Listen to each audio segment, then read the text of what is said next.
Timeout, boys and girls. My name's Sean. And I'm Alexis, and on this episode, we talk Raptors with rap sheets, bad news for cyclist Alberto Contador, and Nate Diaz's less than graceful exit from the UFC.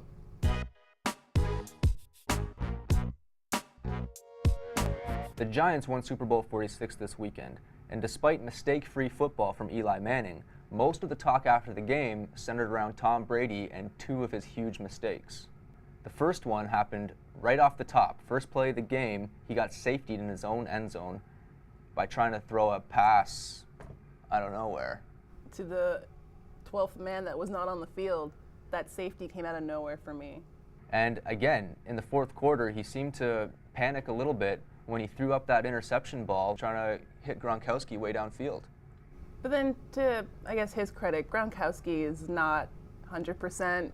He shouldn't really have been on the field in the first place. I know he's their go-to guy, but it's the Super Bowl. You got to put in your best, and if Gronkowski's limping around and trying to favor the better leg, they should have went to the next go-to guy who probably could have caught that catch. Interesting that you say that, because their go-to guy is probably Wes Welker, the leading receiver in the NFL for the season. How does he miss that ball on that crucial drive by the Patriots? He was wide open. It was right in the numbers, and he just dropped it. He makes that play 99 out of 100 times. He's a really sure-handed receiver, and he took it pretty hard after the game. But again, the mistakes from New England really added up and probably is what made the difference in this game. But we should give credit to the Giants as well. Oh, yeah. And especially on that last drive when Eli hits Manningham falling out of bounds. Well, what an amazing play that was. I honestly thought it was out, but he had control and his feet were in bounds. So kudos to him for having the know-how to cradle that ball and not drop it. And of course, we have to discuss that last touchdown by Ahmad Bradshaw. He was running full speed, pivoted, and then sat down. It was just... It was bizarre. It was in slow motion, but in real life, it was odd. I don't know. And we knew, that with the strategy behind it, what Tom Coughlin's, making his running back do. But at the same time, you're thinking, just score the touchdown. Like, don't leave it on the foot of your kicker after what we've seen in these playoffs so far.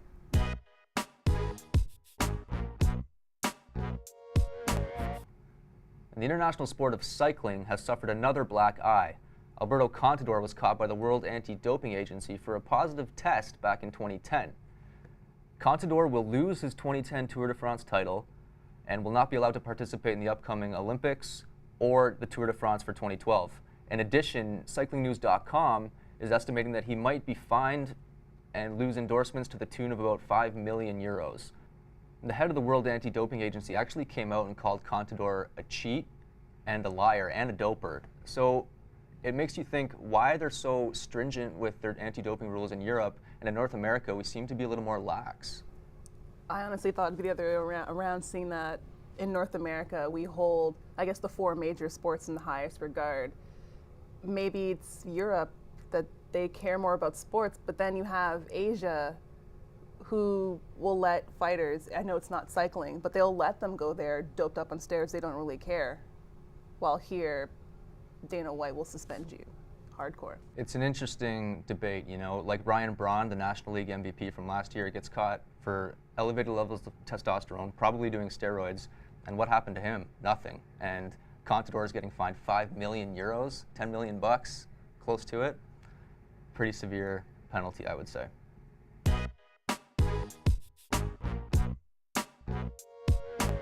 And now over to the UFC.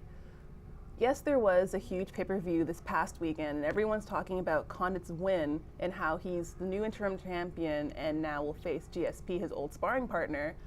We can even talk about Scott Thompson's vicious leg kick KO, which earned him knockout of the night. But we're going to talk about Nate Diaz's less than stellar exit from the UFC.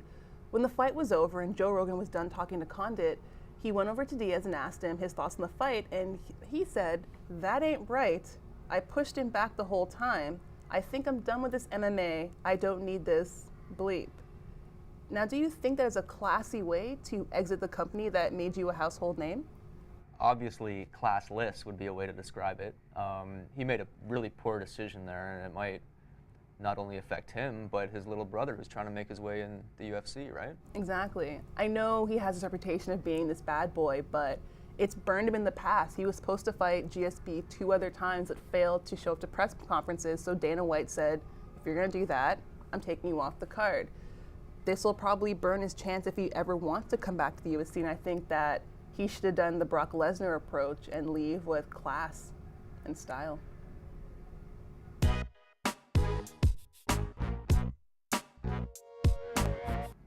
Remember the Big O, Raptor fans, Oliver Miller?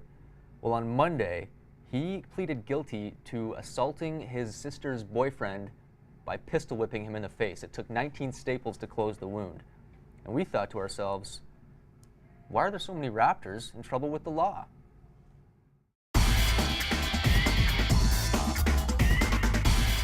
First off, Damon Stoudemire, the first star for the Raptors, charged with having 40 grams of marijuana at an airport. We have Keon Clark, who has faced numerous charges, been arrested numerous times, and currently is serving 33 months for alcohol and driving offenses. And next we have Jarek Jack, who was pulled over for driving under the influence. And then there's Jimmy King, former Fab Five member, who decided to stray from the path and got arrested for owing $17,000 in child support. And the dumbest criminal award goes to Lonnie Baxter, who fired shots from his SUV less than 2 blocks from the White House. He was arrested by Secret Service agents and served 2 months in prison. And that's all we have for today. Don't forget to tune in next week when we have Live at 5 sports host Pamela Yap coming in to talk NHL trade deadline. I'm Sean. And I'm Alexis. And that's our Man C. See you next time.